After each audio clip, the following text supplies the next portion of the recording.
Alam mo, napakaduwag mo. Ayaw mong masaktan? Kung hindi ka mananalo sa buhay, wala ka pupuntahan yan. Alam mo ba kung gaano ka-importante ang failure, ang sakit, para humusay ka at gumaling ka sa buhay? Padlock yan ng tagumpay, tatandaan mo. Kasi importante nagkakamali tayo eh.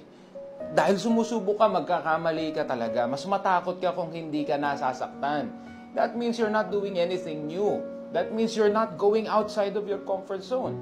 Kung gusto mong magtagumpay sa buhay, yakapin mo ang sakit. Namnamin mo lahat ng pagsubok na ibabato sa iyo ng buhay. Especially dahil ngayon lumalabas ka sa comfort zone mo. Yakapin mo yan, namnamin mo yan at tanggapin mo ng buong buo. Sabi ko sa iyo, gawin mo yan in a few years, 3, 4, 5 years. Sinasabi ko sa iyo, mag-iiba talaga ang buhay mo. And you will be surprised how far you have come because you have embraced the pain.